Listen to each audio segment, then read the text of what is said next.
this video, I'm going to talk about how I prepared for my miscarriage. If you are someone who is in the same sort of situation where I had what's called a missed miscarriage, I found out via ultrasound that our baby girl didn't have a heartbeat, so I had time to prepare. And so I thought this just might be helpful. I have lots of friends who have had miscarriages, and they were able to sort of talk me through how to prepare for it, the things I might want, but I know that not everyone has that, and some people feel really isolated and alone, and so I wanted to just show you how I prepared and how I used the things that I had prepared.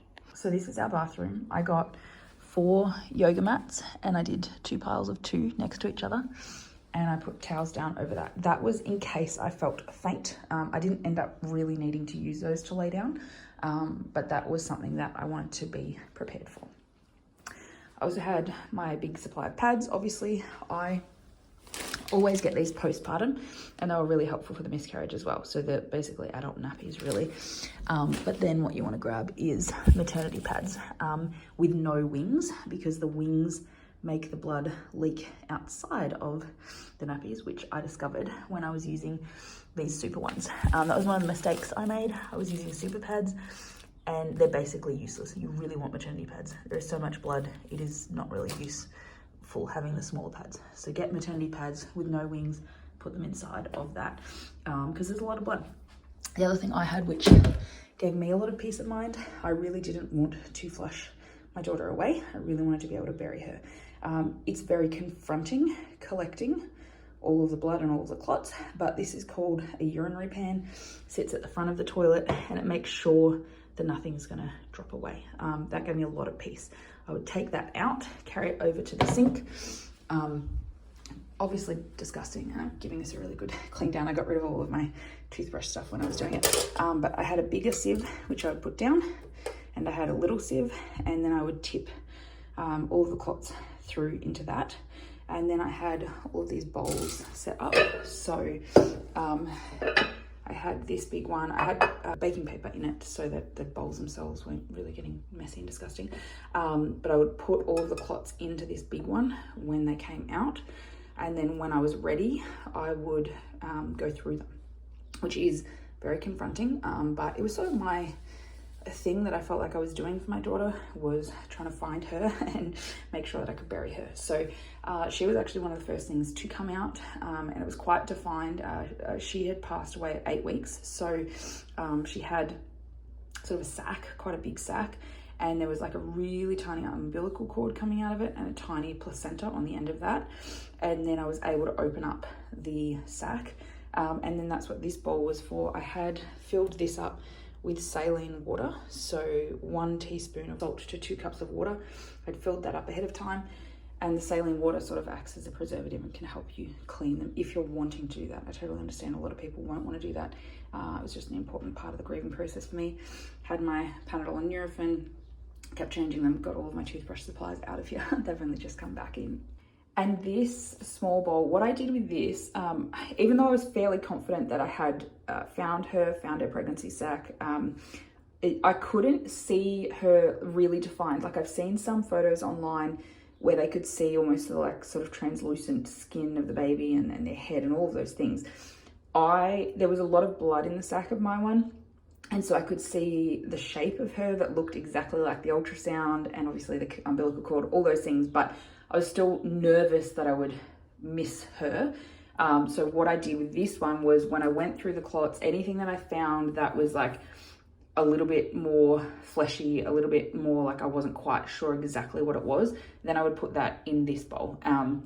And I'm just burying that stuff with her, because I'm like, at least then if I'm wrong and it wasn't what I thought it was, then I've still managed to catch her and be able to bury her. So that's what I used that bowl for. But yeah, do be aware. I also had gloves as well. So I went through lots and lots and lots of these because it's very messy and it's very confronting. So if that is something that you're wanting to do, I was very sort of task oriented with it. I just focused and just did it. But it's something to really think about and just be aware of how full on it can be. Now, because I knew I was having a miscarriage, I had everything just set up, all our towels, lots of towels. You need lots and lots of towels because there's lots of blood. I had my TENS machine, but I didn't end up needing that. I think if I had to take the medication, I might have needed that. But the pain from my natural miscarriage was very manageable. With the bed, I wasn't planning on being on the bed, and it made a huge mess. So like right now, I don't even have a sheet. I've just got an extra waterproof. Definitely have a waterproof underneath your sheet. But then I also highly recommend these ones that lay over the top. I went through like 3 or 4 of these, and then towels on top of that just to try and keep it cleaner. I just felt more comfortable in the bed. Like I felt fine. I didn't want to lay down on the ground up there. And then I have blood pressure machine and heart rate monitor, vomit bags. I wasn't actually nauseous, but because I'm sick, I was having really intense coughing fits and I was afraid that I was going to vomit. And paper towel. And the final thing, I had 2 hot water bottles, one for my front, one for my back, and I found that really helpful. That was all the pain management that I needed. I did have a natural miscarriage. I had made the decision that I would take the medication if she hadn't passed within 2 weeks, which would have been the 15th. I felt like that was a good amount of time to give my body a chance to recognize the miscarriage and to do what it needed to do. But I'm very conscious that some women can go 4, 5, even 6 weeks without their body kicking in. So I was happy with that 2-week mark, but I ended up delivering her on the 12th anyway. So I never ended up taking the medication, and the pain was quite manageable. I think one of the biggest confusion things that I had was the doctors, the way they describe it was that it's like a very heavy and very painful period. For me, the pain was pretty on par with period pain. It was just more constant. And obviously I was still taking Panadol and then 2 hours later Nurofen and then 2 hours later Panadol. So I was cycling through those and I still had that sort of cramping and backache, which is why I use the hot water bottles. But it was manageable. The bleeding is nothing like a period. I don't know why they say that. I have an auntie who's a retired midwife, so I was calling her like, I'm freaking out about this, you know, and she was talking me through and saying it's all very normal. So I think, yeah, there's sort of some unrealistic expectations set in the conversations about what to expect. There was a lot of blood and a lot of clots, and that was very confronting, but I still felt well. So the other thing is monitoring temperature for infection, but I was regularly checking heart rate, blood pressure, temperature. I still felt fine. I didn't feel faint and dizzy, and keeping up my fluid intake. I also had some hydrolyte to drink as well, which was very helpful, just sort of keeping me hydrated. I do think I got a bit dehydrated. I had a headache afterwards. I still have a headache. It's only yesterday that I miscarried, which is why this is all still set up and why I thought I'd film it. It's all fresh, and I know what was helpful. So I hope that helps you as you prepare. I obviously haven't gone into the emotional preparation side of things. I found I didn't cry at all yesterday. In the end, I was just so relieved that it was happening. I had spent 9 days crying in preparation for it. I was so stressed about, you know, do I need to take the medication? Will my body realize it? Will I need to go to hospital? Am I going to be in severe pain? Like, there were just so many unknowns. It's my first loss and I just didn't know. I didn't have any sort of expectation around it. And also the grief of losing her and learning that we'd lost her. So I'd spent a lot of time crying and praying and listening to worship. I created a worship playlist for my miscarriage, and I was just listening for those sort of songs that I really like. Praise You in This Storm by Casting Crowns, things like that, and just really going through and kind of getting my heart settled before it. I think helped a lot. I'm really grateful for how our miscarriage turned out. I did know I had a miscarriage risk. I'd been investigated for ectopic pregnancy. It wasn't ectopic, but in that process, they'd done my blood work and my HCG levels weren't normal. So I did know that there was a risk, but after the abnormal bloods, we had seen her heartbeat at 7 weeks and they said, there's no need to worry. She's growing, she's got a heartbeat, ignore the bloods, it's, you know, all within normal. But obviously there was something wrong.